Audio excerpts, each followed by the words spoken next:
அனைவருக்கும் வணக்கம். தமிழகத்தின் வளர்ச்சி நிர்வாகம் அப்படின்ற யூனிட்டுக்காக நம்ம என்ன பார்க்குறோம் அப்படின்னா, இன்றைக்கி சுதந்திர போராட்டத்தில் தமிழகம் அப்படின்ற டாபிக் வந்து பார்க்குறோம். ஓகேவா? இது வந்து நம்மளுக்கு ரொம்பவே முக்கியமான ஒரு டாபிக். இதில் வந்து நிறைய கொஷின்ஸ் வந்து கேட்டுக்கிட்டே இருப்பாங்க ரிப்பீட்டடாக. ப்ரீவியஸ் இயர் கொஷின் பார்த்தீங்க அப்படின்னா தெரியும் இந்த லெசன் எவ்வளோ முக்கியம் அப்படின்றது. ஓகேவா? சுதந்திர போராட்டத்தில் தமிழ்நாட்டோட பங்களிப்பு எப்படிலாம் இருந்துச்சு அப்படின்னு சொல்லி இதில் தெரிஞ்சுக்கலாம்.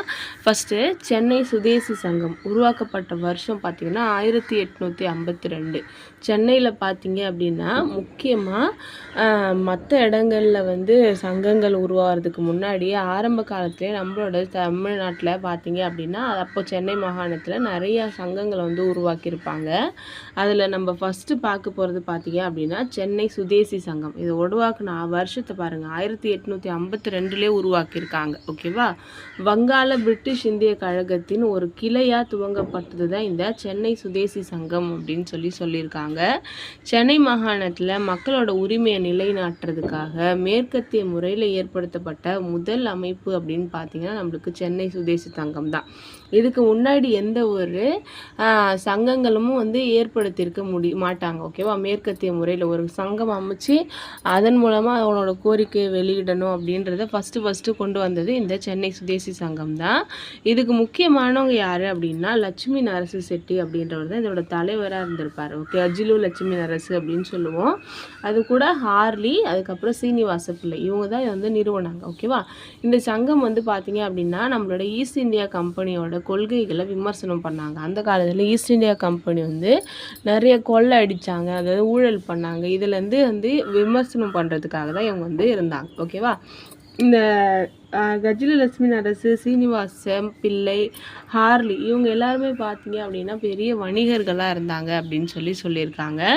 1856 இவங்க வந்து வருவாய்த்துறை அதிகாரிகள் செஞ்ச சித்திரவதைகள் பற்றி விசாரணை பண்ணணும் அப்படின்னு வலியுறுத்தினாங்க. அதாவது 1856 சித்திரவதை சட்டம் அப்படின்னு சொல்லிட்டு ஒரு சட்டம் வந்துச்சு. அதில் என்ன பண்ணுவாங்கன்னா, வரி கொடுக்காதவங்களை வந்து நம்ம எவ்வளோ வேணால் அடித்து கூட வரி வாங்கலாம் அப்படின்னு அவங்களுக்கு வந்து விசாரணை வரி வாங்குகிற அதிகாரிகளுக்கு வந்து பவர் இருந்துச்சு. அதை வந்து சித்திரவதை ஆணையம் அப்படின்னு சொல்லிட்டு ஒரு ஆணையம் அமைக்க இவங்க வந்து வலியுறுத்தினாங்க. ஓகேவா? அதாவது சித்திரவதை சட்டம் வந்து காணாமல் போகிறதுக்கு காரணம் அப்படின்னு சொல்லி நம்ம இந்த சங்கத்தை வந்து சொல்கிறோம். அடுத்ததாக 1858 திருநெல்வேலியில் சமய கலவரங்களை சரியாக கையாளலை அப்படின்னு சொல்லி அதிகாரிகள் மேலே குத்தம் சொன்னாங்க. இவங்களோட முக்கியமான காரணம் என்னது அப்படின்னா, நோக்கம் என்ன அப்படின்னா, அங்கே ஈஸ்ட் இந்தியா கம்பெனியை வந்து என்ன பண்ணுவாங்க அப்படின்னா விமர்சனம் பண்ணுவாங்க. ஓகேவா? அப்போ ஈஸ்ட் இந்தியா கம்பெனி பண்ண தப்பெல்லாம் இவங்க என்ன பண்ணுறாங்க, சுட்டி காட்டுறாங்க. ஃபஸ்ட்டு விஷயம், சித்திரவதை பண்ணி வரி வந்து வசூல் பண்ணுறாங்க அப்படின்னு சொல்லியிருக்காங்க. அதுக்கப்புறம் 1858 சமய கலவரங்கள் நடந்துச்சு. அதை வந்து ஈஸ்ட் இந்தியா கம்பெனி ஒழுங்காக கையாளலை அங்கேருந்து அதிகாரிகள் அப்படின்னு சொல்லி குறை சொல்லியிருக்காங்க. அதுக்கப்புறம் 1860 வந்து தஞ்சை மன்னரை மீண்டும் பதவியில் அமர்த்த பார்லிமெண்ட்டுக்கு விண்ணப்பம் கொடுத்தாங்க. அது தஞ்சை மன்னரை வந்து என்ன பண்ணுவாங்க அப்படின்னா பதவியிலேருந்து தூக்கிடுவாங்க. 1860 அவங்கள மறுபடியும் பதவியில் வைக்கணும் அப்படின்னு சொல்லி அப்ளிகேஷன் வந்து கொடுத்துருக்காங்க. அடுத்ததாக இந்த சென்னை மகாஜன சபை பார்த்தீங்க அப்படின்னா சென்னை சுதேசி சங்கம் பார்த்தீங்க அப்படின்னா பேரளவுக்கு ஒரு அமைப்பாக இருந்தாலும் கூட அதுதான் வந்து மற்ற அமைப்புகள் ஏற்படுறதுக்கு முன்னோடி காரணமாக இருந்துச்சு. ஓகேவா? அவங்களோட முக்கியமான விஷயம் என்னது அப்படின்னா அந்த சித்திரவதை ஆணையம் அமைக்கிறதுக்கு தூண்டுதலாக இருந்தது. அது வந்து அதிகமாக கேட்பாங்க. அடுத்ததாக நம்ம பார்க்க போகிறது சென்னை மகாஜன சபை. இது வந்து 2வது தொடங்கப்பட்ட ஒரு அவை. இந்த மகாஜன சபை தான் பார்த்தீங்க அப்படின்னா காங்கிரஸ் தொடங்குறதுக்கு முன்னோடி அப்படின்னு கூட சொல்லுவாங்க. ஏன்னா காங்கிரஸ் தொடங்குறதுக்கு ஒரு வருஷம் முன்னாடி 1884 ஸ்டார்ட் பண்ணியிருப்பாங்க. அதே டிசம்பர் மந்தில். ஓகேவா? அதே பார்த்தீங்க அப்படின்னா இதில் இருந்த முக்கியமான தலைவர்கள் தான் வந்து எங்கே போயிருப்பாங்க அப்படின்னா காங்கிரஸ்க்கு போயிருப்பாங்க. இதில் இருந்த முக்கியமான கொள்கைகளை தான் வந்து காங்கிரஸுக்கும் கொண்டு போயிருப்பாங்க. ஓகேவா? எப்படி உருவாக்குனாங்க அப்படின்னு பார்க்கலாம். 1884 வருஷம் சென்னை மகாஜன சபை உருவாக்கியிருப்பாங்க. இதில் முக்கியமாக இருந்தவங்க யார் அப்படின்னா எஸ் ராமசாமி முதலியார், பி அனந்தசார்லு, ரெங்கையா நாயுடு. இவங்க வந்து இந்த சபையை வந்து சென்னையில் அண்ணா சாலையில் வந்து அமைச்சாங்க. ஓகேவா? இந்த சபை. அடுத்தது சென்னை மகாஜன சபையோட முதல் தலைவர், இதை அடிக்கடி கேட்பாங்க. சென்னை மகாஜன சபையோட முதல் தலைவர் ரெங்கையா. முதல் செயலாளர் பார்த்தீங்க அப்படின்னா அனந்தசார்லு இருந்திருப்பார். ஓகேவா? சென்னை மகாஜன சபையோட முதல் தலைவர் ரெங்கையா, அனந்தசார்லு வந்து செயலாளர். இந்திய அரச பிரதிநிதி எல்ஜின் பிரபு டிசம்பர் 1895 சென்னைக்கு வந்து வராரு. அப்படி வரும்பொழுது அவரை வந்து இந்த சென்னை மகாஜன சபை வந்து கூப்பிடுறாங்க, வரவேற்கிறாங்க. ஓகேவா? அவங்களோட வரவேற்பை இந்த எல்ஜின் பிரபு வந்து ஏற்றுக்கல அப்படின்றத நோட் பண்ணியிருக்காங்க புக்கில். அதனால் அதையும் நம்ம தெரிஞ்சுக்கணும். அடுத்ததாக 1920 பார்த்தீங்க அப்படின்னா உப்பு சத்தியாகிரக போராட்டம் வந்து சென்னையில் ஜார்ஜ் டவுனு, யானைக்கவுனி, உயர்நீதிமன்றம் மற்றும் கடற்கரை பகுதி இங்கெல்லாம் இந்த சென்னை மகாஜன சபை தான் வந்து தலைமையேற்று நடத்தியிருக்காங்க. அதே மாதிரி இந்த போராட்டத்தில் பார்த்தீங்க அப்படின்னா அங்கே போராடினவங்களெல்லாம் பயங்கரமாக அடிச்சிருக்காங்க, கடுமையாக தாக்கப்பட்டிருக்கு. இந்த நிகழ்வு குறித்து விசாரிக்கிறதுக்காக டிஆர் ராமச்சந்திர ஐயர் அப்படின்ற ஒரு தலைமையில் 3 பேர் கொண்ட குழு வந்து அமைச்சாங்க. அவங்க வந்து கவர்மெண்ட்டுக்கிட்ட அறிக்கை சமர்ப்பிச்சிருக்காங்க. இதெல்லாம் வந்து இன்ஃபர்மேஷன் நம்ம தெரிஞ்சுக்க வேண்டியது. அடுத்து ஆங்கில அரசு காங்கிரஸ் கட்சிக்கு தடை விதிச்சிருந்தாங்க. அப்போ வந்து சென்னை மகாஜன சபை தான் சுதேசி பொருட்களோட கண்காட்சி நடத்தினாங்க, அனைத்து இந்திய கதர் கண்காட்சி, கைத்தறி கண்காட்சி இதெல்லாம் நடத்தினாங்க. ஓகேவா? இந்த மாதிரியான கண்காட்சிகள் மூலமாக மக்களோட மனசில் நாட்டுப்பற்றை வந்து உருவாக்குனது இந்த சென்னை மகாஜன சபை தான் அப்படின்னு சொல்கிறாங்க. அடுத்து முக்கியமான விஷயம், சென்னை மகாஜன சபையோட ஒரு சபையில் வந்து காந்தி வந்து உரையாற்றியிருப்பார். எப்போ அப்படின்னா 1896 அக்டோபர் 24. இது வந்து எக்ஸாமில் கேட்டிருக்காங்க நிறைய வாட்டி. அது மட்டும் இல்லாமல் சென்னை மகாஜன சபையோட பொன்விழா கொண்டாட்டத்தில் ஜவஹர்லால் நேரு வந்து கலந்துருக்கார். அப்போது இந்தியாவோட முக்கியமான தலைவர்கள் 2 பேருமே வந்து இதில் பங்கெடுத்திருக்காங்க. அப்படின்றதுனால இது ஒரு முக்கியமான ஒரு சபையா அப்படின்னு இருக்குது. சரியா? அடுத்தது இந்திய தேசிய காங்கிரஸ். நம்ம அடுத்ததாக பார்க்குறது முக்கியமான விஷயம், நம்மளோட ஐஎன்சி. ஓகேவா? இதில் வந்து இந்திய தேசிய காங்கிரஸ் உருவாக்கும் பொழுது இந்தியாவோட வைஸ்ராய் யார் அப்படின்னு கொஸ்டின் கேட்டிருக்காங்க. ஆன்சர் வந்து டஃப்ரின் பிரபு. டஃப்ரின் பிரபு வைஸ்ராயாக இருந்த காலத்தில் தான் இந்திய தேசிய காங்கிரஸ் வந்து உருவாக்கியிருப்பாங்க. இந்திய தேசிய காங்கிரஸை உருவாக்குனது யார் அப்படின்னு பார்த்தீங்கன்னா ஓய்வு பெற்ற ஆங்கிலேய அதிகாரி ஆலன் ஆக்டோவியன் ஹியூம் அப்படின்ற ஒரு ஆள். 1885 டிசம்பர் 28 தான் இந்திய தேசிய காங்கிரஸ் வந்து உருவாக்கப்பட்டுச்சு. அவங்களோட முதல் மாநாடு அன்னைக்கு டிசம்பர் 28 தான் வந்து பம்பாயில் நடந்திருக்கும். அந்த பம்பாய் மாநாட்டுக்கு இந்தியா முழுசும் இருந்து 72 பேர் கலந்துருப்பாங்க. இந்த 72 பேரையும் பிரேவ் 72 அப்படின்னு சொல்கிறாங்க. அதுலேயும் சென்னை மாகாணத்துலேருந்து கலந்தவங்க 21 பேர். சென்னை மாகாணம்னு சொல்லும்பொழுது நம்மளுக்கு கேரளா, ஆந்திரா, அதுக்கப்புறம் வந்து ஒடிசா, இதோட ஒரு சில பார்ட்லாம் இருக்கிற மாதிரி இருக்கும். அதனால தமிழ்நாட்டிலேருந்து தமிழ் பேசுகிற மக்கள் மட்டும் எத்தனை பேர் கலந்துக்கிட்டாங்க அப்படின்னு பார்த்தீங்கன்னா ஒரு 16 பேர் வந்து கலந்துருப்பாங்க. ஓகேவா? தமிழ்நாட்டு பிரதிநிதிகள் எல்லாமே சென்னை மகாஜன சங்கத்தோட சார்பாக தான் போயிருப்பாங்க. அப்போ பார்த்துக்கோங்க, சென்னை மகாஜன சபையில் இருந்தவங்க தான் நம்ம காங்கிரஸ்க்கு போனாங்க அப்படின்னு சொன்னோம் இல்லையா? முதல் காங்கிரஸ் மானோட தலைவர் WC பானர்ஜி. அந்த WC பானர்ஜியாக தான் இருக்கணும் அப்படின்னு சொல்லி மாநாட்டோட முதல் தீர்மானத்தை கொண்டு வந்தவர் யார் அப்படின்னா தமிழ்நாட்டு ஆள் தான் ஒரு எஸ் சுப்பிரமணிய ஐயர் அப்படின்னு சொல்கிறாங்க. ஓகேவா? அப்போ இந்தியா முழுசு நடக்கிற ஒரு பெரிய ஒரு கூட்டம் தான் வந்து காங்கிரஸ். அதில் 72 பேர் கலந்துருக்காங்க. அதில் முதல் தீர்மானமே ஒரு தமிழரோடது அப்படின்னு சொல்லியிருக்காங்க. அந்த தீர்மானம் எது அப்படின்னா முதல் தலைவராக வந்து நம்மளுக்கு WC பானர்ஜியை வந்து தேர்ந்தெடுக்கணும் அப்படின்னு சொல்லிட்டு அதை கொண்டு வந்தவர் எஸ் சுப்பிரமணிய ஐயர் அப்படின்னு சொல்கிறாங்க. அடுத்ததாக டேவிட் அர்னால்டு என்ன சொல்கிறாரு அப்படின்னா காந்தி தன்னோட ரவுலட் சத்தியாகிரக தமிழ்நாட்டு தீவிரவாதிகளோட ஆதரவை நாடினார் அப்படின்னு சொல்லியிருக்காங்க. சரியா? அடுத்தது காங்கிரஸோட 3வது மாநாடு நம்மளுக்கு சென்னையில் நடக்குது. ஓகேவா? 1887 சென்னை 1000 விளக்கில் மக்கிஸ் தோட்டம் அப்படின்ற இடத்துல நடக்குது. காங்கிரஸ் வந்து இந்த டைமில் வந்து ஒரு புக்கை வந்து வெளியிட்டிருப்பாங்க. அதாவது காங்கிரஸ் வினாவிடை அப்படின்னு சொல்லுவாங்க. அப்படி இல்லைன்னா இத்தேசத்தில் வருஷா வருஷம் கூடி வரும் காங்கிரஸ் ஜனசபையின் சரித்திர நூல் அப்படின்னு இந்த வருஷம் வந்து பார்த்தீங்க அப்படின்னா சென்னையில் வந்து முடும்பை வீர ராகவாச்சாரியார் வந்து வெளியிட்டிருப்பார். 3வது மாநாட்டில் முக்கியமான சிறப்பு என்ன அப்படின்னா ஃபஸ்ட்டு செகண்ட் 2 மாநாட்டுக்கும் வந்து ஆவண செலவை வந்து பார்த்தீங்க அப்படின்னா காங்கிரஸ்காரங்களே வந்து கொடுத்துருப்பாங்க. ஆனால் 3வது மாநாட்டில் பார்த்தீங்க அப்படின்னா அதோட செலவு வந்து பெரும் பகுதியை வந்து மக்கள்கிட்ட இருந்து வசூலிச்சிருப்பாங்க. சரியா?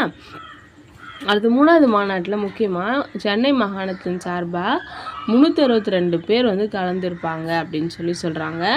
அதில் முக்கியமான சென்னை இந்தியா முழுசும் பார்த்தீங்க அப்படின்னா ஒரு 600 பேருக்கு மேலே வந்து கலந்துருப்பாங்க. அதில் பாதிக்கு மேலே வந்து யார் தான் இருப்பாங்க அப்படின்னா சென்னை மாகாணத்தோட மக்கள் தான் இருப்பாங்க. இந்த மாநாட்டுக்கு தலைவராக நம்மளுக்கு பக்ருதீன் தியாப்ஜி அப்படின்றவர் கலந்துருப்பார். இதில் முக்கியமான விஷயம் என்ன அப்படின்னா ஃபஸ்ட்டு ஒரு முஸ்லீம் தலைவரை இந்த 3வது மாநாட்டில் தான் தேர்ந்தெடுத்திருப்பாங்க. அது மட்டும் இல்லாமல் ஒரு ஓப்பன் ஹாலில் வந்து நடந்திருக்கு. ஓகேவா, திறந்த வெளி திடலில் அமைக்கப்பட்ட பந்தலில் தான் 3வது கூட்டம் வந்து நடந்திருக்கு அப்படின்னு சொல்கிறாங்க. அன்னைக்கு சென்னை கவர்னராக இருந்த கன்னிமாரா பிரபு இந்த மாநாட்டுக்கு வந்த எல்லா பிரதிநிதிகளுக்கும் சிறப்பு விருந்தளித்தார் அப்படின்னு சொல்கிறாங்க. ஓகேவா, அடுத்ததாக 1920 நம்மளுக்கு நாக்பூர் காங்கிரஸ் மாநாடு நடந்திருக்கும். அதோட தலைவராக ஒரு தமிழர் இருந்திருப்பார். யார் அப்படின்னா சிபி விஜயராகவாச்சாரியார். அதே மாதிரி 1926 கவுகாத்தி மாநாட்டுக்கு சீனிவாச ஐயங்கார் வந்து தலைவராக இருந்திருப்பாங்க. இவங்க 2 பேருமே தமிழ்நாட்டுக்காரங்க அப்படின்றதுனால கொடுத்துருக்காங்க. அடுத்தது சுதந்திரத்துக்கு முன்னாடி சென்னையில் 7 காங்கிரஸ் மாநாடுகள் நடந்திருக்கும். அது என்னென்ன, அவங்களோட தலைமை யார் அப்படின்றத நம்ம தெரிஞ்சுக்கணும். ஃபஸ்ட்டு 1885 தப்பாக கொடுத்துருக்காங்க. 87 3வது மாநாடு தான் நடந்துச்சு. அதில் தலைவர் பார்த்தீங்க அப்படின்னா பக்ருதீன் தியாப்ஜி. சரியா, அடுத்ததாக 1894 ஆல்ஃப்ரட் வெப்பு, 1898 ஆனந்த் மோகன் போஸ், 1903 லால்மோகன் கோஷ், 1914 ராஸ் பிகாரி கோஷ், 1927 எம்ஏ அன்சாரி. ஓகேவா, அது ரொம்ப முக்கியம், தெரிஞ்சுக்கோங்க. 1887 பக்ருதீன் தியாப்ஜி, 94 ஆல்ஃப்ரட் வெப்பு, 98 ஆனந்த் மோகன் போஸ், 3 வந்து லால்மோகன் கோஷ், 1914 ராஸ் பிகாரி கோஷ், 1927 எம்ஏ அன்சாரி. சரியா, அடுத்தது தமிழ்நாட்டில் இருந்த முக்கியமான சங்கங்கள். இது வந்து ரொம்ப முக்கியம். அது தோற்றுவித்த ஆண்டு, இதெல்லாம் வருஷம் வந்து கேட்டிருக்காங்க சம்டைம்ஸு. ஃபஸ்ட்டு வந்து இந்து இலக்கிய சங்கம்னு ஒரு சங்கம் வந்து இருக்குது 1930. அதுக்கப்புறம் தான் சென்னை சுதேசி இயக்கம், மெட்ராஸ் நேட்டிவ் அசோசியேஷன், அதை தொடங்கி வச்சது கஜ்லு லட்சுமி நரசி செட்டி 1852. அடுத்து இந்து முன்னேற்ற மேன்மை சங்கம், ஹிந்து ப்ராக்ரஸிவ் இம்ப்ரூவ்மெண்ட் சொசைட்டின்னு சீனிவாச பிள்ளை 1853 தொடங்கியிருக்காரு. மத்திய தேசிய முகமதிய சங்கம் 1883. மெட்ராஸ் மகாஜன சபை 1884 அனந்தச்சார்லு ரங்கையா நாயுடு தொடங்கியிருப்பாங்க. தென்னாட்டு தமிழ் சங்கம் 1890. திராவிட பாஷா சங்கம் 1899. தன்னாட்சி இயக்கம், அதுதான் இங்கே சுயாட்சி இயக்கம்னு கொடுத்துருக்காங்க, 1916 அன்னி%. நெல்லை தேசாபிமான சங்கம் 1908 வஉசி. தென்னிந்திய நல உரிமையாளர் சங்கம், நீதி கட்சின்னு சொல்லுவோம் இல்லையா, அது வந்து 1916 டிஎம் நாயர், தியாகராய செட்டி, நடேசன் இவங்கெல்லாம் தொடங்கியிருப்பாங்க. அடுத்ததாக தமிழ்நாட்டில் இருந்த மிதவாதிகள் பற்றி பார்க்குறோம். காங்கிரஸில் கோபாலகிருஷ்ண கோகலேவை யாரெல்லாம் ஃபாலோ பண்ணுறாங்களோ அவங்களெல்லாம் மிதவாதிகள் அப்படின்னு சொல்கிறாங்க. இதில் கோகலேவோட ரைட் ஹேண்டாக இருந்தவர் தான் வந்து விஎஸ் சீனிவாச சாஸ்திரி. அவரை வந்து மிதவாதிகளுக்கு எல்லாம் மிதவாதி அப்படின்னு சொல்லியிருக்காங்க. இது வந்து எக்ஸாமில் கேட்டிருக்காங்க, பார்த்துக்கோங்க. மிதவாதிகளுக்கு எல்லாம் மிதவாதின்னு சொன்னது யாரை சொல்லுவோம் அப்படின்னா விஎஸ் சீனிவாச சாஸ்திரி அப்படின்னு சொல்கிறாங்க. அது மட்டும் இல்லாமல் வேறு யாரெல்லாம் மிதவாதியாக இருந்தாங்க அப்படின்னா பிஎஸ் சிவசாமி ஐயர், வி கிருஷ்ணசாமி ஐயர், டிஆர் வெங்கட்ராம சாஸ்திரி, ஜிஏ நடேசன், திருவிகா பெரியார், அதுக்கப்புறம் வரதராஜன் நாயுடு, சீனிவாச ஐயங்கார், இவங்கெல்லாம் வந்து மிதவாதியாக இருந்திருக்காங்க. தமிழ்நாட்டில் இருந்த தீவிரவாதிகள் யாரெல்லாம் காங்கிரஸில் பாலகங்காதர திலகரை ஃபாலோ பண்ணுறாங்களோ அவங்களாம் வந்து எப்படி சொல்லுவோம் அப்படின்னா தீவிரவாதிகள்னு சொல்லுவோம். திலகரோட தேசிய கட்சி கொள்கைகளை விலக்கி பாரதியார் என்ன பண்ணுறாரு அப்படின்னா 1907 கல்கத்தாவில் பாலகங்காதர திலகர் பேசின பேச்சை வந்து டிரான்ஸ்லேட் பண்ணி ஒரு புக்காக வந்து கொண்டு வந்திருப்பார். ஓகேவா, புதிய கட்சியின் கொள்கைகள் அப்படின்ற புக்கில் வந்து திலகரோட ஸ்பீச்சை வந்து டிரான்ஸ்லேட் பண்ணி பிரிண்ட் பண்ணவர் யார் அப்படின்னா பாரதியார். வருஷம் 1907. தமிழ்நாட்டில் தீவிரவாதத்தின் தந்தை அப்படின்னு சேலம் விஜயராகவாச்சாரியை சொல்கிறாங்க. அவரோட பாசறையில் பயிற்சி பெற்ற முக்கியமானவர் யார் அப்படின்னா ராஜாஜி. ஓகேவா, அவர் ஃபுல் பேர் ராஜகோபாலாச்சாரி. அது மட்டும் இல்லாமல் வேறு யாரெல்லாம் இருந்தாங்க அப்படின்னா டிஎம் நாயர், எஸ் கஸ்தூரி ரங்க ஐயங்கார், ஏ ராமசாமி ஐயங்கார், ரெங்காச்சாரி, வஉசி, அரவிந்த் கோஷ், சுப்பிரமணிய சிவா, சுப்பிரமணிய பாரதி, வாவேசு ஐயர், நீலகண்ட பிரம்மாச்சாரி, வாஞ்சிநாதன், சுதேசி பத்மநாப ஐயர் இவங்கெல்லாம் தமிழ்நாட்டில் முக்கியமான தீவிரவாதிகளாக இருந்திருக்காங்க. வஉசி தமிழ்நாட்டு திலகர் அப்படின்னு அழைக்கப்படுறாரு. தமிழ்நாட்டில் திலகரோட தளபதிகளாக வஉசியும் சுப்பிரமணிய சிவாவும் இருந்திருக்காங்க. சரியா? அடுத்ததாக தீவிரவாதிகள். நம்மளுக்கு மிதவாதிகளோட ஆக்ஷனில் எதுவுமே நம்மளுக்கு பலன் இல்லை அப்படின்னும் பொழுது தான் தீவிர தேசியவாதிகள் வந்தாங்க. அவங்களும் ஒன்றும் பண்ண முடியல ஆங்கிலேயரை அப்படின்னும் பொழுது தான் தமிழ்நாட்டில் புரட்சிகர தேசியவாதிகள் வராங்க. மிதவாதிகள் தீவிரவாதிகளோட நடவடிக்கைகள்லாம் தோல்வி அடையும் போது தான் இந்த தீவிரவாதிகளில் சிலர் பயங்கரவாதிகளாக மாறுறாங்க.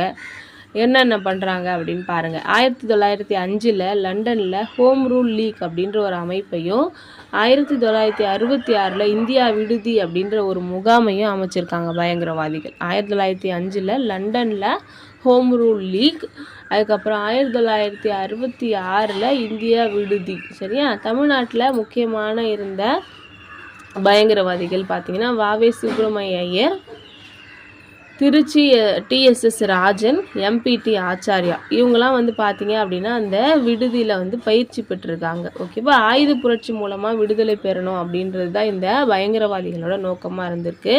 புரட்சிகரவாதியாக இருந்த நீலகண்ட பிரம்மாச்சாரி நம்மளுக்கு பாரத மாதா சங்கம் அப்படின்னு ஒரு அமைப்பு ஏற்படுத்தியிருக்காரு. எக்ஸாமில் நிறைய வாட்டி கேட்டிருக்காங்க. இந்த வருஷம் பார்த்துக்கோங்க. 1910 ஏப்ரல் 10 பாரத மாதா சங்கத்தை நீலகண்ட பிரம்மாச்சாரி உருவாக்கியிருப்பார். இவரை பார்த்ததுக்கு அப்புறமா தான் வாஞ்சிநாதன் என்ன பண்ணுவார், வாவேசு ஐயர்கிட்ட போயிட்டு துப்பாக்கி சூடுற பயிற்சி எடுத்துக்கிட்டு திருநெல்வேலி மாவட்ட கலெக்டராக இருந்த ஆஷ் துரையை மணியாச்சி ரயில் நிலையத்தில் சுட்டு கொண்டு இருப்பார். எந்த வருஷம் அப்படின்னா 1911 ஜூன் 17. ஓகேவா? ஃபஸ்ட்டு நீலகண்ட பிரம்மாச்சாரியை பார்த்துட்டு அதுக்கப்புறம் வாஞ்சிநாதன் யார்கிட்ட போவார் அப்படின்னா வாவேசு ஐயர்கிட்ட போயிட்டு துப்பாக்கி எப்படி சுடணும் அப்படின்னு கற்றுக்கிட்டு அதுக்கப்புறமா நம்மளுக்கு கலெக்டரை ஆஷ் துரை சுட்டு கொண்டு இருப்பார். ஓகேவா? அடுத்ததாக தமிழ்நாட்டில் சுதேசி இயக்கம் பற்றி பார்க்க போகிறோம். வங்காளத்தில் 1905 சுதேசி இயக்கம் உருவாச்சு. அது தமிழ்நாட்டு மக்கள்கிட்ட அரசியல் விழிப்புணர்வை ஏற்படுத்துச்சு அப்படின்னு சொல்கிறாங்க. தமிழ்நாடு ஃபுல்லுமே வந்தே மாதரம்னு முழக்கம் ஒலிச்சுது அப்படின்னு சொல்கிறாங்க. இதில் தென்னாட்டு திலகர்னு நம்ம வஉசியை சொல்கிறோம் இல்லையா, அவர் தான் தமிழ்நாட்டில் இருக்கிற கிராமங்களில் கூட சுதேசி இயக்கத்தோட கருத்துக்களை பரப்பிட்டு வந்திருக்காரு. அவர் தான் 1906 சுதேசி ஸ்டீம் நேவிகேஷன் கம்பெனி அப்படின்ற கம்பெனியை நிறுவுறாரு. அதனால் கப்பலோட்டிய தமிழன் அப்படின்னு பாராட்டப்படுறாரு. தமிழ்நாட்டில் சுதேசி இயக்கத்தோட பயங்கரவாதமும் தலை தூக்கியது அப்படின்னு சொல்கிறாங்க. அதுதான் நம்ம சொன்னோம் இல்லையா, மணியாச்சி ரயில் நிலையத்தில் வாஞ்சிநாதன் சுட்டு கொல்றாங்க. யாரை, ஆஷ்துரையை. இந்த வழக்கை விசாரித்த நீதிபதிகளில் ஒருத்தர் தான் சங்கரன் நாயர். இந்த சங்கரன் நாயர் என்ன சொல்கிறாரு அப்படின்னா, இந்த கொலை தேசிய விழிப்பின் எதிரொலி அப்படின்னு சொல்லியிருக்காரு. சுதேசி இயக்கத்தோட தலைவர்களாக நம்மளுக்கு வஉசி, பாரதியார், சுப்பிரமணிய சிவா இவங்களோட பேச்சும் மக்களை எழுச்சியுற பண்ணுச்சு அப்படின்னு சொல்கிறாங்க. அடுத்ததாக தன்னாட்சி இயக்கம் 1916 உருவானது தான் தன்னாட்சி இயக்கம். செப்டம்பர் 3 அன்னைக்கு சென்னை கோகலே மண்டபத்தில் அன்னிபெசன்ட் அம்மையாரால் துவக்கப்பட்டிருக்கும். இதுக்கு முன்னாடியாக இந்திய புத்திரர்கள் அப்படின்ற சபையையும் அன்னிபெசன்ட் உருவாக்கியிருப்பாங்க. தன்னாட்சி கழகத்தோட தலைவராக இருந்தவர் அன்னிபெசன்ட் அம்மையார்.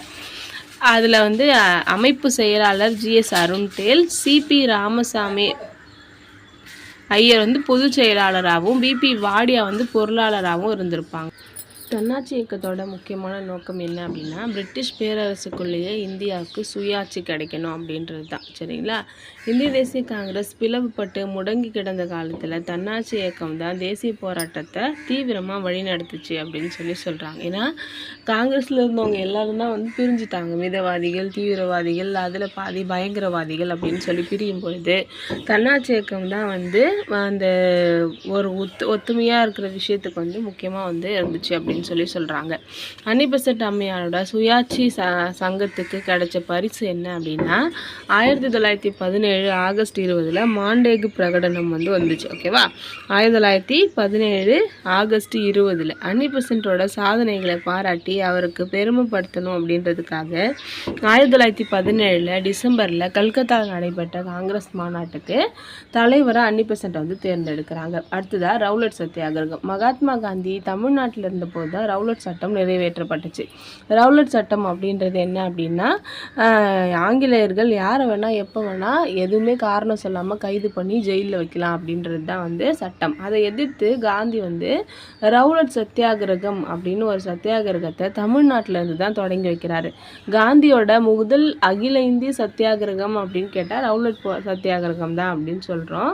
தமிழ்நாட்டுக்கு 1917 மார்ச் 17 அன்னைக்கு காந்தி வந்து வர்றாரு. வரும்பொழுது கஸ்தூரி ரங்க ஐயங்கார் அவங்களோட வீட்டில் தான் தங்கியிருக்காரு.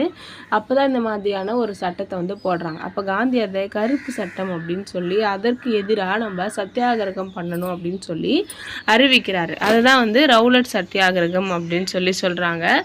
அதை தொடர்ந்து சத்தியாகிரக சபை வந்து உருவாக்குறாங்க. ஓகேவா? அந்த காந்தியோட சத்தியாகிரக சபையில் தலைவர் யார் அப்படின்னா காந்தி, சி விஜயராகவாச்சாரி, டி பிரகாசம் இவங்கெல்லாம் வந்து துணை தலைவர்களாக இருந்தாங்க. ராஜாஜி, MC நஞ்சுண்டராவ், கஸ்தூரி ரங்க ஐயங்கார், ஜி ஹரிபுரோத்தம ராவ், சேலம் டி ஆதிநாராயண செட்டியார் இவங்கெல்லாம் செயலாளர் மற்றும் நிர்வாகிகள் அப்படின்னு சொல்லி இருந்திருக்காங்க.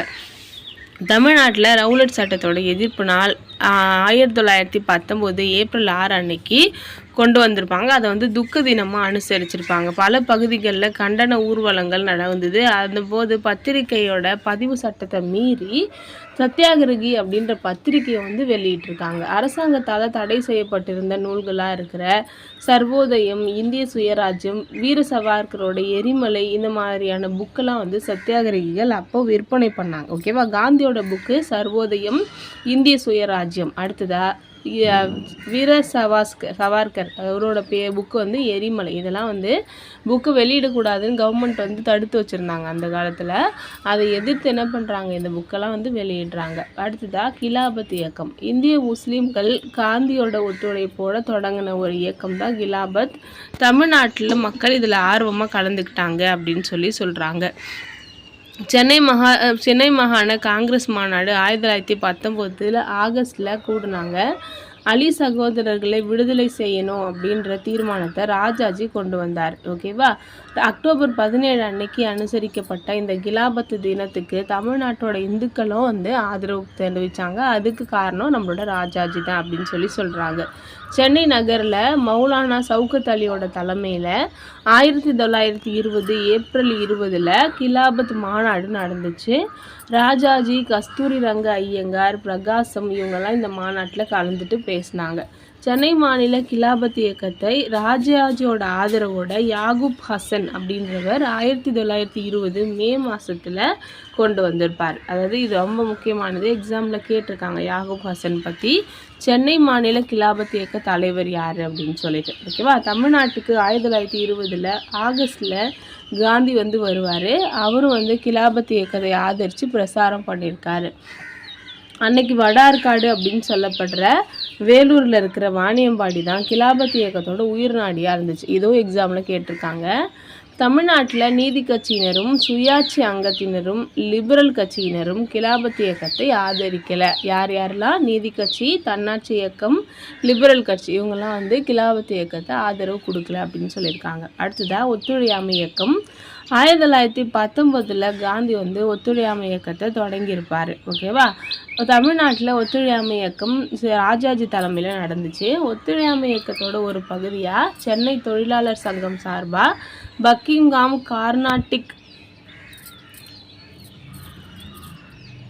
தொழிற்சாலை தொழிலாளர்கள் வேலை நிறுத்தம் செஞ்சுருக்காங்க. ஓகேவா? அந்த பக்கிங்ஹாம் அண்டு கர்நாட்டிக் அப்படின்னு சொல்கிறத BNC அப்படின்னு சொல்கிறாங்க. அவங்களாம் வந்து வேலை நிறுத்தம் பண்ணாங்க. தமிழ்நாட்டில் காங்கிரஸ் கட்சியினர் கொண்டு வந்த சட்டமன்ற புறக்கணிப்பு வெற்றி பெறலை அப்படின்னு சொல்கிறாங்க. ஏன் அப்படின்னா, நம்மளுக்கு யார் வந்திருப்பாங்க, நீதி கட்சி வந்து ஆட்சிக்கு வந்து அவங்க ஜாலியாக வந்து ஆட்சி பண்ணிகிட்ருப்பாங்க. அப்போது சட்டமன்ற புறக்கணிப்புனால ஆங்கிலேயர்களை வந்து நம்ம திரும்பி பார்க்க வைக்கலாம் அப்படின்னு நினச்சது வேஸ்ட்டாக போயிடுச்சு. அது காரணம் என்னது? தேசிய நீதி கட்சி அவங்க தேசிய நீரோட்டத்திலேருந்து விளங்கி இங்கிலீஷ் கவர்மெண்ட்டோட ஆதரவை பெற்று அவங்க என்ன பண்ணுறாங்க, ஒத்துழையாமை இயக்கத்தில் கலந்துக்காமல் அவங்க மக்களோட செல்வாக்கு இருந்ததுனால என்ன பண்ணுறாங்கன்னா ஆட்சி அமைக்கிறாங்க. தமிழ்நாட்டில் காங்கிரஸ்காரர்கள் 1921 ஜனவரி 10 சென்னைக்கு வந்த கார்னோட் கோமகனை புறக்கணித்தனர் அப்படின்னு சொல்கிறாங்க. ஓகேவா?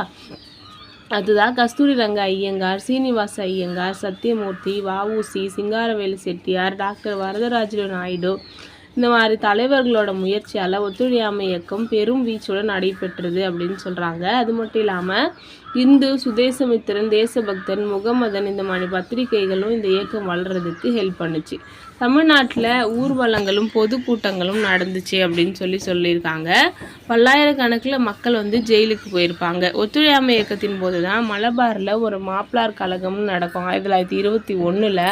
அப்போ வந்து இந்து முஸ்லீம் நடுவில் சண்டை வந்துடும். அப்போது அது வந்து என்ன ஆச்சு அப்படின்னா ஒத்துழையாமை இயக்கத்தை வந்து ஸ்டாப் பண்ணுச்சு. அது மட்டும் இல்லாமல் அதே வருஷம் 1922 பிப்ரவரி 5 பார்த்தீங்க அப்படின்னா சௌரி சௌரா அப்படின்னு சொல்லி உத்தரப்பிரதேசில் ஒரு போலீஸ் ஸ்டேஷனை வந்து கொளுத்திருப்பாங்க தீ வச்சு, பீகாரில் நினைக்கிறேன்.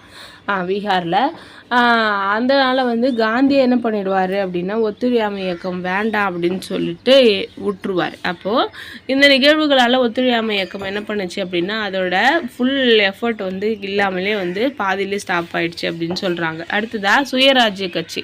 இந்தியா விடுதலைக்கு போராடும்போது காங்கிரஸ் என்ன பண்ணியிருப்பாங்க அப்படின்னா எலெக்ஷனுக்கு போட்டி போட மாட்டோம் அப்படின்னு சொல்லியிருப்பாங்க. ஏன் அப்படின்னா அவங்களுக்கு இரட்டை ஆட்சி கொடுக்கறது அப்படின்றது பிடிக்கல அப்படின்றதுனால. ஆனால் காங்கிரஸ்லேயே இருந்த சுயராஜ்ய கட்சியினர் என்ன பண்ணுவாங்க அப்படின்னா எலெக்ஷனில் கலந்துக்கிட்டு அந்நியர்களோட எதிர்ப்பை வந்து நம்ம தெரிவிக்கணும் அப்படின்றதுக்காக ஒரு கட்சியை வந்து உருவாக்கியிருப்பாங்க. சட்டமன்றத்துக்குள்ளார வந்து ஒத்துழையாமை இயக்கத்தை தொடங்கணும் அப்படின்னு சொல்கிறது அவங்க நோக்கமாக இருந்துச்சு. தமிழ்நாட்டில் கஸ்தூரி ரங்க ஐயங்கார், சீனிவாச ஐயங்கார், வரதராஜ நாயுடு, விஜய ராகவாச்சாரி, ரங்காசாமி ஐயங்கார் இவங்க எல்லாரும் சுயராஜ்ய கட்சியில் சேர்ந்து சட்டமன்றத்துக்குள்ளே போகணும் அப்படின்னு நினச்சாங்க. மத்திய சட்டமன்றத்துக்கு 1892 நவம்பர் 13 அன்னைக்கு நடைபெற்ற தேர்தலில் தமிழ்நாட்டிலேருந்து தேர்ந்தெடுக்கப்பட்ட சுயராஜ்ய கட்சியினர் பார்த்தீங்க அப்படின்னா ரங்கசாமி ஐயங்கார், ஆர்கே சண்முகம் செட்டியார், சீனிவாச ஐயங்கார் இவங்களெல்லாம் வந்து முக்கியமானவங்க அப்படின்னு சொல்லியிருக்காங்க. அடுத்ததாக சென்னை மாநில சட்டமன்ற தேர்தலில் சுயராஜ்ய கட்சி போட்டி போட்டு 41 இடங்களில் ஜெயிச்சிருப்பாங்க. இருந்தாலும் அவங்க அமைச்சரவை அமைக்க மறுத்திருப்பாங்க. அதனால் பி. சுப்பராயன் அப்படின்ற சுயேட்சை தலைமையில் அமைச்சரவை வந்து அமைக்கப்பட்டிருக்கும். தமிழ்நாட்டில் சுயராஜ்ய கட்சினால இரட்டை ஆட்சியோட தீமைகளை எடுத்துக்காட்டு தான் முடிஞ்சதே கொஞ்சி அதை செயலிழக்க முடிக்கலை அப்படின்னு சொல்கிறாங்க. அதை செயலிழக்க வைக்க முடியலை அப்படின்னு சொல்லியிருக்காங்க. அடுத்ததான் நீல் சிலை அகற்றும் போராட்டம். அதுதான் நீல் சிலை சத்தியாகிரகம் அப்படின்னு சொல்லுவோம். நீல் அப்படின்றவர் சென்னை இராணுவ பிரிவோட தலைவராக இருந்திருப்பார். அவரோட ஃபுல் பேர் கர்னல் நீல் அப்படின்னு சொல்லுவாங்க. இவர் 1857 பெருங்கிளர்ச்சி நடந்திருக்கும் இல்லையா, அதை ஒடுக்கிறதுக்கு சென்னையிலேருந்து போயிட்டு மேலே வட மாநிலத்துக்கு போயிட்டு அங்கே வந்து தீவிரமாக ஒடுக்கியிருப்பார். நிறைய பேரை சுட்டு வீழ்த்தியிருப்பார். அப்படி 1857 பெருங்கிளர்ச்சியை ஒடுக்கிறதுக்காக சிறப்பு பங்காற்றினார் அப்படின்றதுக்காக சென்னையில் ஒரு பிரதான பகுதியில் அவரோட சிலையை வந்து கவர்மெண்ட் வந்து வச்சுருப்பாங்க, பிரிட்டிஷ் கவர்மெண்ட்டு.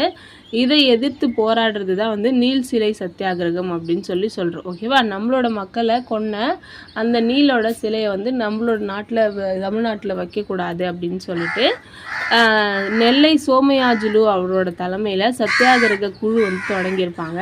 1927 ஆகஸ்ட் 11 இந்த நீல் சிலை அகற்றும் போராட்டம் நடந்திருக்கும். 1927 ஆகஸ்ட் 11 ஸ்டார்ட் பண்ணியிருப்பாங்க. சுப்பராயலு நாயுடு, முகமது சாலியா ராவுத்தர் இவங்க தலைமை தாங்க நீலோட சிலையை உடச்சி சேதப்படுத்தியிருப்பாங்க. அப்போ என்ன பண்ணியிருப்பாங்க அப்படின்னா அதை அடக்கிறதுக்காக எல்லாரையும் தூக்கி ஜெயிலில் போட்டிருப்பாங்க. இது ஆகஸ்ட்டில் தொடங்கின இந்த நீல் சத்தியாகிரகம் வந்து பார்த்தீங்க அப்படின்னா டிசம்பர் வரைக்கும் தொடர்ந்து நடந்திருக்கும். தமிழ்நாட்டிலேருந்து பல பகுதிகள்லேருந்து மாவட்டங்கள்லேருந்து சென்னைக்கு வந்து வந்திருப்பாங்க. அந்த போராட்டத்தில் வந்து கலந்துருப்பாங்க. இருந்தாலும் அதை ஒன்றும் பண்ணியிருக்க முடியாது, அடக்கியிருப்பாங்க. 10 வருஷம் கழித்து 1937 தான் ராஜாஜி சிஎம் ஆனதுக்கு அப்புறமா அந்த சிலையை வந்து எடுத்து சென்னை அருங்காட்சியகத்தில் வச்சுருக்காங்க. அடுத்ததாக சைமன் குழு புறக்கணிப்பு. சைமன் குழு 1930 பிப்ரவரி 3 பம்பாய்க்கு வந்து வராங்க. அதை எதிர்த்து இந்தியா முழுசுமே ஆர்ப்பாட்டம் நடக்குது. இந்த குழு போராட்டத்தில் என்ன சொல்கிறாங்கன்னா சைமன் குழு எதுக்காக வந்தது அப்படின்னா 1919 நம்மளுக்கு வந்து மாண்டேகு செம்ஸ்போர்ட் சீர்திருத்தம் வந்திருக்கும் இல்லையா, அதை வந்து ரிவ்யூ பண்ணுறதுக்காக தான் வந்திருப்பாங்க. அப்படி பண்ணும்பொழுது மக்களுக்கு எப்படிலாம் செயல்படுது அப்படின்னு தெரிஞ்சுக்கிறதுக்கு அந்த சைமன் குழுவில் ஒருத்தவங்க கூட தமிழர்களோ அல்லது இந்தியர்களோ இருக்க மாட்டாங்க. அப்போ எங்களுக்கு வந்து நல்ல சட்டம் கொடுக்கணும் அப்படின்னா அதில் நாங்கள் இல்லையா, அப்போ வந்து நீங்கள் வேணாம் அப்படின்னு சொல்லி சைமன் குழுவுக்கு திரும்பிப்போ அப்படின்னு சொல்லியிருப்பாங்க. அதோட தலைவர், அந்த குழுவோட தலைவராக இருப்பவர் ஜார்ஜ் சைமன். அவரை எதிர்த்து சைமனே திரும்பிப்போ அப்படின்னு முழக்கம் வந்து வெளியிட்டிருப்பாங்க. சைமன் குழுவுக்கு எதிராக கருப்பு கொடி காட்டியிருப்பாங்க. கண்டன ஊர்வலங்கள், கடற்கரை கூட்டமெல்லாம் நடந்திருக்கும். அப்படி சைமன் குழுவுக்கு அளிக்கப்பட்ட அரசாங்க வரவேற்பில் டாக்டர் பி சுப்பராயன், ரங்கநாத முதலியார், ஆரோக்கியசாமி முதலியார் இவங்கெல்லாம் வந்து பதவி விலகியிருப்பாங்க. அதாவது நீதி கட்சி அப்போ ஆட்சியில் இருந்தாங்க இல்லையா, அப்போ சைமன் குழுவுக்கு வந்து அவங்க ஆதரவு அளித்து என்ன பண்ணுவாங்க அப்படின்னா இருப்பாங்க. அந்த டைமில் அங்கே இருந்த பி சுப்பராயனும், ரங்கநாத முதலியாரும், ஆரோக்கியசாமி முதலியாரும் என்ன பண்ணுறாங்க, அவங்களோட பதவியே விலகிட்டு வராங்க. அதெல்லாம் முக்கியமானது. சரி, அடுத்தது பூரண சுதந்திரம். 1927 சென்னையில் ஒரு காங்கிரஸ் கூட்டம் நடக்கும். அந்த கூட்டத்தில் தான் ஃபஸ்ட்டு பூரண சுயராஜ்யம் இந்தியாவோட குறிக்கோள் அப்படின்னு சொல்லி கொண்டு வந்திருப்பாங்க. 1930 ஜனவரி 24 26 வந்து பார்த்தீங்க அப்படின்னா தேசமெங்கும் பூரண சுயராஜ்ய நாளாக வந்து கொண்டாடியிருப்பாங்க. தமிழ்நாட்டில் இருக்கிற ஒரு ஊர்லேயும் அவங்கவுங்க குடும்பத்துலேயும் மக்கள் வந்து அந்த டே வந்து கொண்டாடினாங்க அப்படின்னு சொல்லி கொண்டாடணும் அப்படின்னு சொல்லி ராஜாஜி வந்து வேண்டுகோள் விடுத்திருப்பார். சென்னையில் வந்து தேசிய கொடி ஏற்றிருப்பாங்க. மாலையில் ட்ரிப்ளிகனில் வந்து பொதுக்கூட்டம் நடந்திருக்கும். அதில் பங்கேற்ற 60,000க்கும் மேற்பட்டவர்களை வந்து பூரண சுதந்திர சபதம் வந்து எடுத்திருப்பாங்க. தமிழ்நாட்டில் சட்ட மறுப்பு இயக்கம் பற்றி பார்க்குறோம். தமிழ்நாட்டில் சட்ட மறுப்பு இயக்கத்தை தலைமை தாங்கினது ராஜாஜி. ஊர்வலங்கள், பொதுக்கூட்டங்கள், மறியல்கள் எல்லாமே நடந்திருக்கும். உச்சக்கட்ட போராட்டமாக உப்பு சத்தியாகிரகம் நடக்கும். எப்போன்னா 1930 ஏப்ரல் 30 வேதாரண்யத்தில் உப்பு காய்ச்சறதுக்காக ராஜாஜி தலைமையில் 100 தொண்டர்கள் திருச்சியிலேருந்து போயிருப்பாங்க. சத்தியாகிரகிகள் பாரதியாரோட அச்சமில்லை அச்சமில்லை அப்படின்ற பாட்டையும் உப்பு சத்தியாகிரகத்துக்காகவே எழுதின பாட்டு, அதாவது கத்தியின்றி ரத்தமின்றி யுத்தம் ஒன்று வருகுது அப்படின்ற பாட்டை வந்து நம்மளுக்கு ராமலிங்க அடிகளார் எழுதியிருப்பார். அதையும் வந்து பாடிக்கிட்டே வந்து நடந்திருப்பாங்க. அப்போ தஞ்சை மாவட்ட கலெக்டராக இருந்த ஏஜே தான் அப்படின்றவர் வந்து இந்த போராட்டம் நசுக்கிறதுக்கு பல வழியில் ட்ரை பண்ணியிருப்பார். ஆனால் போகிற வழியெல்லாம் மக்கள் வந்து இந்த போராட்டக்காரர்களுக்கு நிறைய வந்து வரவேற்பு வந்து கொடுத்துருப்பாங்க. குறிப்பாக திருவையாறு, தஞ்சாவூர், கும்பகோணம் இந்த மாதிரி இடத்துலலாம் உப்பு சத்தியாகிரக போராட்டத்துக்கு வந்து நிறைய ஆதரவு வந்து கொடுத்துருக்காங்க. வேதாரண்யத்தை அடைந்து தடையை மீறி உப்பு காய்ச்சினதுக்காக ராஜாஜியை வந்து கைது செஞ்சு சிறையில் அடைச்சிருப்பாங்க. அவரை தொடர்ந்து சர்தார் வேதரத்னம் பிள்ளை, டாக்டர் ராஜன், திருமதி ருக்மணி லட்சுமிபதி இவங்களெல்லாம் வந்து போராட்டம் பண்ணாங்க. இதில் முக்கியமாக நம்ம ருக்மணி லட்சுமிபதி வந்து எக்ஸாமில் கேட்டுகிட்டே இருப்பாங்க. உப்பு சத்தியாகிரகத்துக்காக அபராதம் கட்டின முதல் பெண்மணி அப்படின்னு சொல்லிட்டு. ஓகேவா. அடுத்து திருச்சியிலேருந்து ராஜாஜி தலைமையில் உப்பு சத்தியாகிரகம் புறப்பட்ட அன்னைக்கே சென்னையிலையும் நடந்துச்சு. யார் தலைமையில் அப்படின்னா ஆந்திர கேசரி அப்படின்னு அழைக்கப்படுற பிரகாசம் தலைமையில் சென்னையிலையும் நடந்துச்சு. இங்கேயும் வந்து எல்லாரையும் கைது பண்ணியிருப்பாங்க. அடுத்தது காந்தி 1930 மே 5 கைது செய்யப்பட்டு எரவாடா சிறையில் வந்து அடைச்சிருப்பாங்க. அவர் வந்து எங்கே பண்ணியிருப்பார் அப்படின்னா தண்டியில் வந்து பண்ணியிருப்பார். சென்னை மாநில சட்டமன்ற நியமன உறுப்பினர்களாக இருந்த முத்துலட்சுமி ரெட்டி அம்மையார் வந்து என்ன பண்ணுவாங்க அப்படின்னா காந்தியை கைது பண்ணதுனால அதை கண்டித்து அவங்களோட பதவியை வந்து ராஜினாமா பண்ணியிருப்பாங்க. ஓகேவா. காந்தி கைது செய்யப்பட்ட நாள்லேருந்து 6 மாதத்துக்கு நிறைய சட்ட மறுப்பு இயக்கம் பயங்கர தீவிரமாக நடந்துச்சு அப்படின்னு சொல்கிறாங்க. அதுக்கப்புறம் 1932 ஜனவரி 26 சென்னையில் தடையை மீறி சுயராஜ்ய தினம் வந்து கொண்டாடியிருப்பாங்க. இறுதியாக 1934 காந்தியை வந்து சட்ட மறுப்பு இயக்கத்தை விளக்கம் பண்ணிடலாம் அப்படின்னு சொல்லியிருப்பாங்க. இந்த சட்ட மறுப்பு இயக்கம் தான் படித்தவங்க மட்டும் இல்லாமல் பாமர மக்கள்கிட்டையும் வந்து அரசியல் விழிப்புணர்வை ஏற்படுத்தின ஒரு முக்கியமான இயக்கம் அப்படின்னு சொல்கிறாங்க. அடுத்ததாக தனிநபர் சத்தியாகிரகம். வார்தாவில் 1940 அக்டோபர் 13 ஒரு காங்கிரஸ் செயற்குழு கூட்டம் நடந்திருக்கும். அந்த கூட்டத்தில் காந்தி வந்து என்ன சொல்லியிருப்பார் அப்படின்னா தனிநபர் சத்தியாகிரக திட்டத்தை வந்து அறிவிச்சிருப்பார். அதன்படி ஒரு நபராக வந்து சத்தியாகிரகம் பண்ணணும். அவங்கள ஜெயிலில் போட்டாங்க அப்படின்னா அடுத்தவங்க வந்து சத்தியாகிரக போராட்டத்தை ஆரம்பிக்கணும் அப்படின்னு சொல்லிட்டு. அதன்படி தமிழ்நாட்டில் முதல் தனிநபர் சத்தியாகிரகி யார் அப்படின்னா நம்மளுக்கு டிஎஸ்எஸ் ராஜன் வந்து சொல்லியிருக்காங்க. ஓகேவா. ஃபஸ்ட்டு இந்தியா முழுசும் அப்படின்னு பார்த்தீங்கன்னா ஃபஸ்ட்டு வந்து நம்மளுக்கு ஆச்சாரிய வினோபா பாவே வந்திருப்பார். இதில் தமிழ்நாட்டில் பார்த்தீங்க அப்படின்னா ஃபஸ்ட் வந்து டிஎஸ்எஸ் ராஜன், அவர் தொடர்ந்து ராஜாஜி, சத்தியமூர்த்தி, டி பிரகாசம், மாப்போசி இவங்கெல்லாம் வந்து தனிநபர் சத்தியாகிரகமாக செஞ்சு சிறைக்கு வந்து போயிருப்பாங்க. அடுத்ததாக வெள்ளையனே வெளியேறு இயக்கம் 1942 ஆகஸ்ட்டில் 7-8 அந்த டயத்தில் பம்பாயில் ஒரு காங்கிரஸ் கூட்டம் நடந்து அதில் தான் வெள்ளையனே வெளியேறு தீர்மானம் வெளியிட்டிருப்பாங்க. அது தொடங்கினது பார்த்தீங்கன்னா ஆகஸ்ட் 9 காந்தி வந்து தொடங்கி வச்சுருப்பார். ஓகேவா? அதை தொடர்ந்து காந்தி உட்பட பல முக்கியமான தலைவர்கள் வந்து கைது பண்ணியிருப்பாங்க. அதில் முக்கியமாக தமிழ்நாட்டில் இந்த வெள்ளையனே வெளியேறு இயக்கத்தை சிறப்பாக செஞ்சது யார் அப்படின்னா காமராஜர்னு சொல்லியிருக்காங்க. காந்தி கைது செஞ்சப்பட்ட செய்தி தெரிஞ்ச உடனே சென்னையில் நிறைய இடத்துல ஆர்ப்பாட்டம் நடக்குது, கடை அடைக்கிறாங்க, தொழிற்சாலையை மூடுறாங்க, படிக்கிறதுக்கு ஸ்கூலுக்கு யாருமே போகல. தஞ்சை மாவட்டத்தில் காங்கிரஸ் கழகக்காரர்கள் பல குழுக்களாக பிரிஞ்சு கிளர்ச்சி பண்ணுறாங்க. கோயம்புத்தூரில் பஞ்சாலை தொழிலாளர்கள் வேலைக்கு போகாமல் ஊர்வலம் பண்ணுறாங்க. மதுரை ஃபுல்லுமே வந்து கடை அடைப்பு, அங்கங்கே நெருப்பு வச்சு கொளுத்துறது, தந்தி கம்பங்கள் அறுக்கிறது, பாலங்களை உடைக்கிறது, இந்த மாதிரியான வன்முறை செயல்கள் தமிழ்நாடு ஃபுல்லாக அந்த டைம் நடந்திருக்கு அப்படின்னு சொல்கிறாங்க.